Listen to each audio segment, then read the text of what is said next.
Hello everyone, today we read and comment on the 6th paragraph of the first chapter of the first book of von Clausewitz's Vom Krige. The title is Modification in the Reality.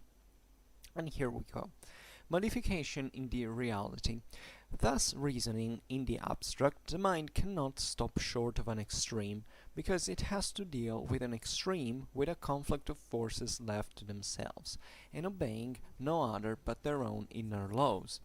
If we should seek to deduce from the pure conception of war an absolute point for the aim which we shall propose and for the means which we shall apply, this constant reciprocal action would involve us in extremes which would be nothing but a play of ideas produced by an almost invisible train of logical subtleties.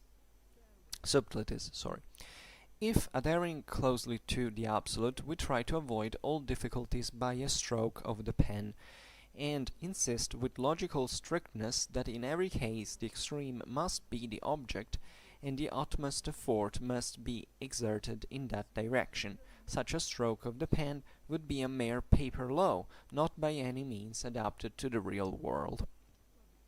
Even supposing this extreme tension of forces was an absolute which could easily be ascertained, still we must admit that the human mind would hardly submit itself to this kind of logical chimera. There would be in many cases an unnecessary waste of power, which would be in opposition to the other principles of statecraft. An effort of will would be required disproportioned to the proposed object, which therefore it would be impossible to realize, for the human will does not derive its impulse from logical subtleties. But everything takes a different shape when we pass from abstractions to reality. In the former, everything must be subject to optimism, and we must imagine the one side as well as the other striving after perfection and even attaining it. Will this ever take place in reality? If it will, first, war becomes a completely isolated act which arises suddenly, and is in no way connected with the previous history of the combatant states. Second, if it is limited to a single solution, or to several simultaneous solutions. Third, if it contains within itself the solution perfect and complete, free from any reaction upon it through a calculation beforehand of the political situation which will follow from it. So, this chapter is particularly interesting because von Clausewitz is fundamentally observing how the four stated principles involving the various reciprocal action which bring fundamentally at least tend to an extreme and are pretty much theoretical in nature, objectively are difficult to accept, to be fully achieved into reality, or better, to have a a full attainment into reality.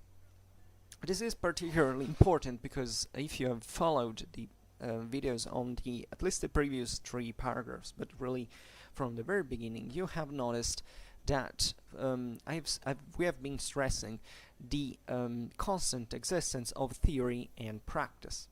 So von Clausewitz at this point is still very much talking in line of principle, in theory, and he is fundamentally stating how these main dynamics in war occur independently, fundamentally, from the external factors that can intervene into war. So in this paragraph, von Clausewitz is making a point saying how should really be war in reality if these principles would be fully attained, which is impossible, as he admits. So that's how it explains it. So the what he says, repeating fundamentally, thus reasoning in the abstract, the mind cannot stop short of an extreme, because it has to deal with an extreme with a conflict of forces left to themselves and obeying no other but their own inner laws. So if we were to consider history, in other words, we have to consider war, in other words, like just this abstract, at an abstract level, we would be polarized by these extremes from that we have observed in the three reciprocal actions, for which fundamentally the two fighters each one against the ultimate goal of war, that is to disarm the enemy, to compel him to your own will, and this is a pure theoretical thing, as if, you know, these laws that we had, that von Clausewitz has just traced in the previous paragraphs, were fundamentally an absolute that you can find even in reality. But this is an abstraction, because fundamentally these extremes in reality are never reached, are never achieved. And this is important, saying obeying no other but their own inner laws. Here we're talking about the inner laws of war, conceiving war as essentially an element completely detached from any other external intervention. Then he says, if we should seek to deduce from the pure conception of war an absolute point for the aim which we shall propose and for the means which we shall apply, this constant reciprocal action would involve us in extremes which would be nothing but a play of ideas produced by an almost invisible train of logical subtleties. So this is the point. You know, if we were, von Clausewitz is telling, if we were to take this, you know, this we keep polarized to these extremes and thinking they can be attained in reality, we would fundamentally just be playing with our own ideas. So we wouldn't observe anything really concrete. We can think that these laws really work in theory, but the practice kind of never reaches to those extremes, and therefore if we really just think only in terms of those extremes, we lose practically the point in reality. So it would say, von Clausewitz says that this kind of reasoning would be just an almost invisible train of logical subtleties. Subtleties, sorry.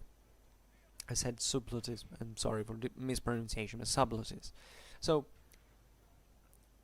then he goes on, if, adhering closely to the absolute, we try to avoid all difficulties by a stroke of the pen, and insist with logical strictness that in every case the extreme must be the object, and the utmost effort must be exerted in that direction, such a stroke of the pen would be a mere paper law, not by any means adapted to the real world. So this is a fantastic phrase.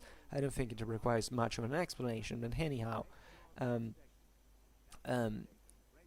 this is a very important concept, because it basically observes that war, I mean, this is implied in this statement, knowing Clausewitz in theory, the modality of the enactment of violence, let's say, are always controlled and modified by something. So thinking that in war fundamentally the object is always this utmost of force that we have seen in the third paragraph, the utmost use of force, and that in every situation which should tend, in every real situation which should tend to that extreme, we would fundamentally have no connection with reality. We would simply deny everything that in fact in reality happens to limit this utmost effort towards the extreme. It's very beautiful how von Clausewitz uses the term, you know, to get rid here how it is to avoid all difficulties by a stroke of the pen, because such attempt would be just a mere paper law and not by any means adapted to the real world. So one thing is the theory, where you can state objectively that this is fundamentally the dynamics but that occur into war, into the duel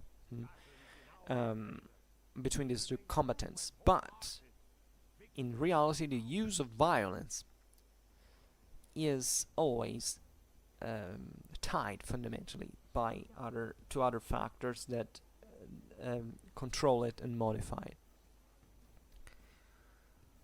So von Clausewitz goes on and says, even supposing this extreme tension of forces was an absolute, so even giving it for granted, which, I mean, assuming it is so, which could easily be ascertained, so even if, you know, this absolute tension of forces could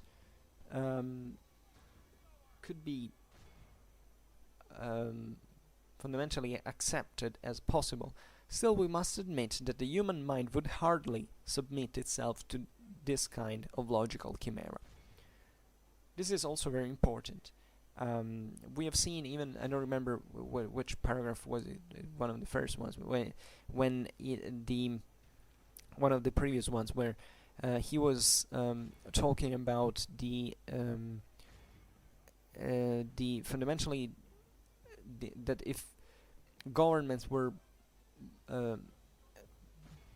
only deciding based on a pure act of reason, there wouldn't even be a need of an actual use of violence, because at that point everything would be calculated like an algebraic function, and therefore you know, every government would follow fundamentally and would obey to the stronger, and this one would somewhat you know, just follow, and there would be no fight, because everything would be predetermined, initially speaking. In that case, von Clausewitz was talking about how the feelings of enmity actually intervene, also not just in the government, but also stressing the importance of the people.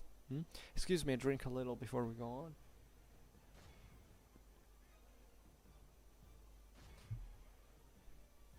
This is much more intellectually meant instead, because it says that such extremes would be difficult to achieve even for the human mind. So how could you, in a war, basically obtain even conceive to obtain fundamentally the utmost use of force, for instance? And why would you have to do it? And here the point is that here von Clausewitz is saying not only there is no reason in reality to reason like that, because there are certain contingent factors that at the end of the day always bring you to the to essentially not reasoning in that fashion, by limiting fundamentally violence to and subjecting it to your political goals fundamentally. But von Clausewitz stresses here, it would hard even for the mind to get there. So to get to the point of how to achieve it, how to conceive it, how to practically, you know, sort everything up to reach that absolute extreme. So this is also a very brilliant remark, because it says it's not only impossible in reality to have such an extreme tension of forces between the two fighters, but basically human mind would not even be able to conceive it. Then he goes on and says there would be in many cases an unnecessary waste of power, which would be in opposition to other principles of statecraft. So this is obviously the limit. Using the utmost use of force would be kind of, you know, if you would be just making politics curbing to the aims of war, to the ends of war, and it doesn't make sense. You don't make war for the sake of it. You make war because you need to use violence at that point in order to achieve something. So it would be stupid to say, okay, let's do war just to destroy the enemy, just to annihilate the enemy, if we don't have any other goal to do it. I mean, of course in war you can arrive to the idea you want to annihilate the enemy. But the point is that it never gets achieved in actual fact. Not because you can't throw, a nuclear weapon over a country and making it and turning it into ashes, but because you must have a reason for doing it. And this reason is practically never on the ground of saying, that's really what I want, cent for cent, and nothing else. There must be some factor, some idea that plays with so many other elements. And the principles of statecraft that von Clausewitz is talking about are pretty much evident. So they are the various reasons that bring two states to go to war with each other, but not necessarily just to pursue just the object of war by itself. It's always a political end, fundamentally, war is used for. So, and he says, in this case, an effort of will would be required disproportioned to the proposed object, which therefore it would be impossible to realize, for the human will does not derive its impulse from logical subtleties. So here the effort of will, as we've seen, is really put into play. Von Clausewitz says that there would never be fundamentally a state whose effort of will would be coincident with the extreme tension of forces. Nobody wants. I mean, it's as if, let's make it simple, because sometimes we look at war in such a destructive fashion and say, okay, well, humans are capable literally of annihilating each other for no valid reason. But this is, in fact, a chimera. It's not really true. Humans never reason in that fashion. Just imagine that, you want to fight against another individual. You need a quite a hell of a effort of will just for thinking to aggress that person, which happens usually for quite extraordinary circumstances that justify even the physical aggression. So if you were to annihilate with your own strength another person, just for the sake of putting that duel to an end, you would basically, I don't know, not necessarily you would kill yourself, but you would practically have to go beyond even your biological limits, because when you fight against someone, you're automatically put into a situation for which you really are not thinking about giving literally all the full force out, the full possible force out. You think, let's try to take this guy down, possibly with the least effort, and trying to figure out things first. So you're actually kind of reducing this for many reasons. First of all, because you have some physical limits yourself, and not just in absolute terms, but even contingental reasons. Secondly, you really need a hell of a good reason for wanting to physically annihilate one person for real. And even when we think that this is possible, we actually make an ideological point, an emotional assessment, like saying, I would like to kill, I don't know, the worst criminal on earth. But even in that case, if you had him in front of you, you would probably kill. I would probably kill him. I don't know. But in fact, I don't know, because I could. But there would be so many things within me that maybe even in front of the worst criminal of the world, it would make me not use my extreme tension of force in order to achieve it in some way or another. Because my effort of will is still somehow minding other elements of my, even of my future life that may be affected by this. I'm not really saying even at an emotional level, but even at a physical level. So I know it's a bit abstract, but this is exactly what von Clausewitz is talking to you about. He's telling you fundamentally that the extreme tension of forces is non-existent in reality, is an absolute, and as such is not achievable. You can make this parallelism also with maths, fundamentally. It's like when in nature you look at asymptotes, I mean in a mathematical function, so you know that you can tend towards the infinite, but you can't fundamentally reach the infinite. Well, this is the point that von Clausewitz is making. This absolute is never quite reached. You can go very close to it, indeed you can, but just think about the destructiveness of, World War II, how certain countries wanted literally to wipe out others from the face of the earth, but still, that is limited. And it is even more, it's all the more limited the more, society is complex, because naturally not everybody wants, to kill, to literally make this extreme tension of force. But it's here von Clausewitz is making the example of the force of will that this would require. But even there, and probably also more importantly, even if you had such an effort of will, not necessarily you would be able to maximize biologically, fundamentally, your extreme, to maximize your tension of forces, fundamentally, because that would still be somewhat physically inconclusive, because it wouldn't reach the absolute proper. Absolutes, I think, in nature, in this sense, do not exist. Even the systems we measure are not really absolute. There is always some kind of approximation in everything we observe, and that's why also the scientific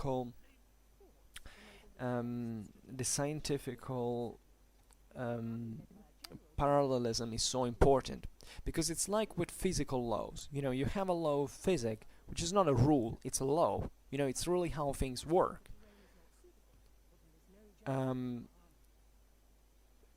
Let's take gravity. It has that given acceleration, but the body that it gets accelerated, even in there are so many absolute aspects into reality, into physics.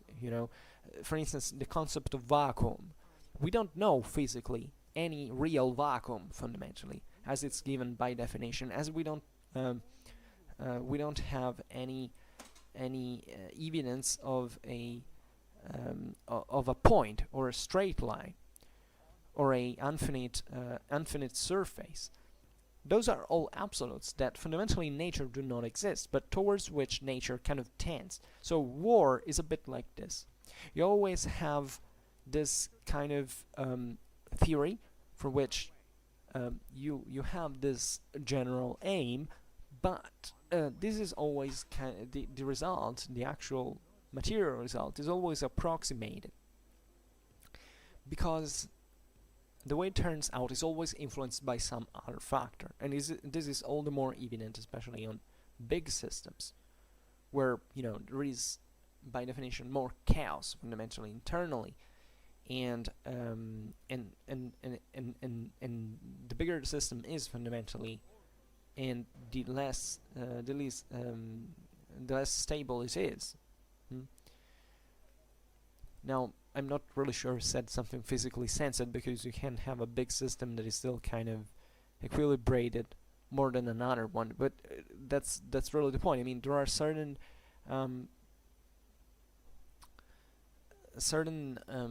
characteristics, certain factors that influence under this point of view, and that fundamentally bring this result. This result that that is the one of the real world, that can really be fully adherent to the absolute that we have traced.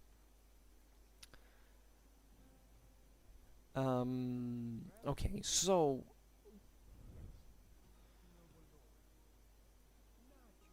it's interesting how also von Clausewitz here calls the subtleties fundamentally of a concept that are subtle, not because they are kind of difficult or to imagine and so on, but they're kind of useless at one point to conceive in reality, or at least they're so much influenced by many factors that they pass kind of in a secondary plan, but not because they're secondary in theory. In theory, they're always there. They're pretty absolute, but simply they find a different application into reality. They're, excuse me, it's wrong. They find a different because they're not really applied. I mean, they're applied, but they have a different outcome. Fundamentally, there is never that never fully correspond to that absolute. They're more like a consequence. It's as if there was a metaphysical and physical world at that point. I know it's bad parallelism, but it's really the point. It's as if you imagine that there is something that can never be changed by definition, which is not real. It doesn't belong to the physical world in this sense. And then there is a physical world that reflects it, but is never quite as perfect as the absolute by definition, by physical laws actually. And in fact, von Clausewitz says exactly this, but everything takes a different shape when we pass from abstractions to reality. That's it. In the former, so in the abstraction, everything must be subject to optimism, and we must imagine the one side as well as the other striving after perfection and even attaining it.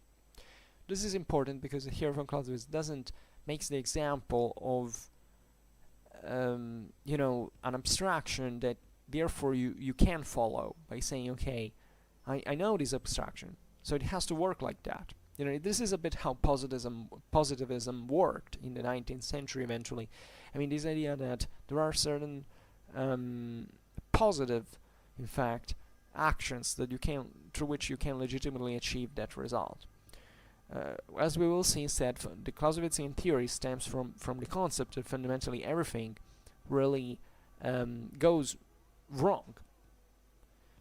And it doesn't go wrong because von Clausewitz is a pessimist, but or an anti-optimist, but only because he is a realist, and he knows that in spite, the abstraction does exist, and theoretically you should follow it, there are so many other contingent factors that bring you to this not to happen, and therefore you have to take it into account before they happen, so that you have to concentrate paradoxically more on the outcomes of these consequences than to the abstract in itself, which is something that, by the way, you can always tend towards too.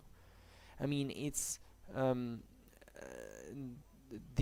as we've seen in those previous paragraphs, this these reciprocal actions, these fundamental principles are always there, not because someone decides to apply to them or not, but because war actually works in this way. It's as if the mover would bring you to do something like that, and then you are you're acquainted with lots of difficulties that, in this sense, make you still move on the base of that theory, but oblige you to deal also with practice. So, also testing your limits fundamentally, and realizing that you can't fully achieve that absolute. So von Clausewitz here is saying fundamentally, let's imagine that there was such a thing in reality. Or better, let's assume that we could really follow a war that, being a war that really corresponds to this reality. So how would this war be?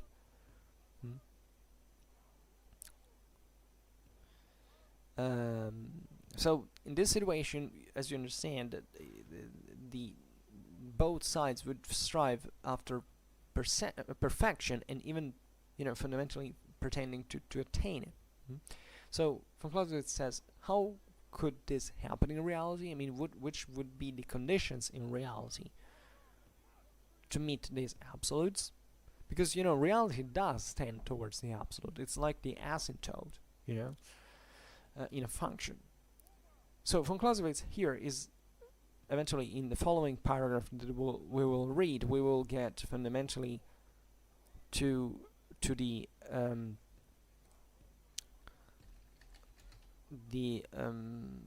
overturning of these principles, because von Clausewitz says, okay, this is what would happen if this absolute worked really in reality. Hence, whatever it is, it doesn't happen in reality, and we have to use it as a law fundamentally in our own world. So he draws these characteristics. Will this ever take place in reality? If it will, it will if, says, first, war becomes a completely isolated act which arises suddenly and is in no way connected with the previous history of the combatant states. So if you're acquainted with Clausewitzian theory, you know, as we will read in the following paragraph, that war is never an isolated act. So this is how also von Clausewitz uses this, logics, and makes a kind of a demonstration by absurdity, like in this case. So war, the first characteristic, the first condition under which such a conflict would take place into reality, such an attainment would take place into reality, is that war becomes a completely isolated act, which arises suddenly and is in no way connected with the previous history of the combatant states. As you understand, this is not possible. Here, the idea of war as a completely isolated act means, in Clausewitzian theories, if war was completely undetached from any kind of political action. So it's as if war had a domain that is completely uncontaminated in this abstract condition. And therefore it obeys only to its own internal laws, the ones that we have traced in the previous paragraphs, and that gave rise to these three reciprocal actions: the utmost use of force, this constant interaction that exists exclusively by the collision of the clashes between the two forces, that turns out into just a collision of a shock of the strengths of the two fighters. So this type of war, of ideal war, would have to arise suddenly. So meaning, that it was not originated by anything, which is also an absurdity, because war always arises from something. It's not something that pops out for no reason. There must be very good reasons. It has to be enacted as an act of violence. And then says and is not in no way connected with the previous history of the combatant states. So it's as if these combatant states at a certain point began to fight against each other for no reason, and especially without any barrier. So without any form of attrition of reality. It's an absurdity. It's a purely aphysical ideal, and it doesn't make sense. Other condition under which such conflict would occur is this to be limited to a single solution, or to several simultaneous solutions. So fundamentally here, I believe it means that under such conditions, war would have to be dictated by a single reason, or at least a sum of reasons that are simultaneously acting all together towards the same direction of this clash. So and that this would fundamentally end in itself. The third condition is to contain within itself the solution perfect and complete, free from any reaction upon it through a calculation beforehand of the political situation which will follow from it. So this is also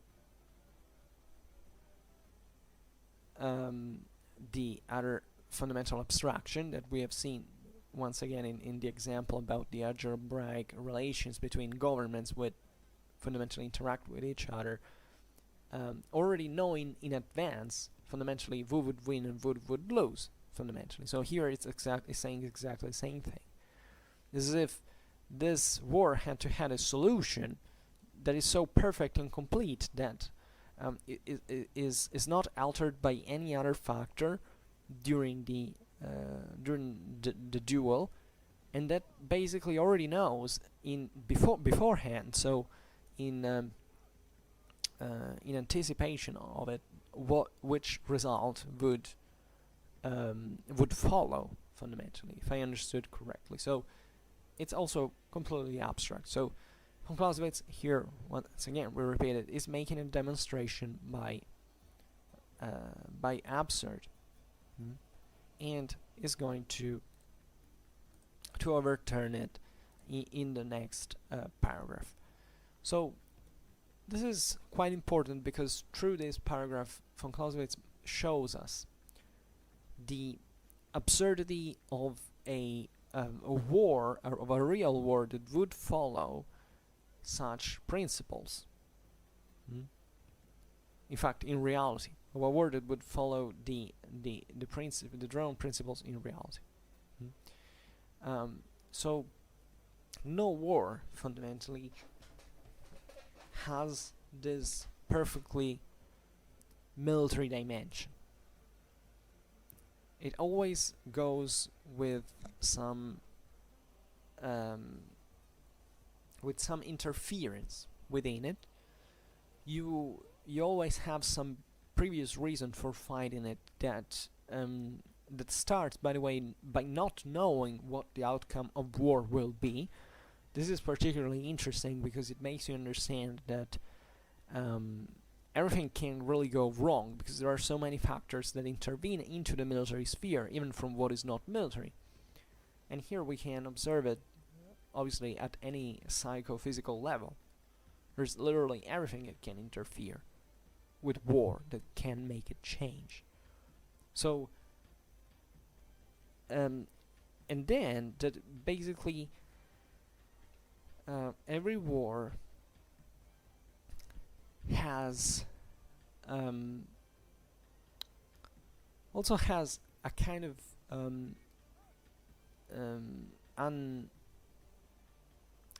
unexpected outcome, fundamentally. And these are all things that you should know in advance. So you realize this is very important, because von Clausewitz bases his theory on these concepts fundamentally, and that's how he grounds his thought. This is perhaps now we will see how the following paragraphs are fundamentally all the overturn of these principles, because the 7th is: war is never an isolated act. War does not consist of a single instantaneous blow. And 9th, result in war is never absolute.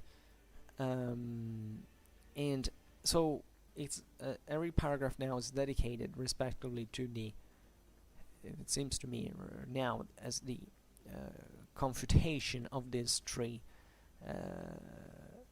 conditions respectively. And we will get into that another time. Sorry if today I didn't express myself in a probably quite a clear fashion, but I don't know how it sounded. I also didn't make many examples, because this paragraph is devoid of examples. It's pure theory, we can say. It's purely logical. It doesn't make examples. So even in here, von Clausewitz is making you can understand von Clausewitz is making a fundamental point, because it's as if it was really a mathematical calculation, whereas in other paragraphs, as we have seen, war is kind of you can draw many parallelisms also with practice when you discuss theory. Okay, so in next chapter we'll go on under that other point of view. So I don't think we have anything else to say. For now, I just hope that you enjoyed my video. If you did, please share it. Otherwise, leave a like or subscribe to my channel if you're interested in my upcoming contents. And for now, I thank you heartily for listening to me. I wish you a nice time and see you next time. Bye.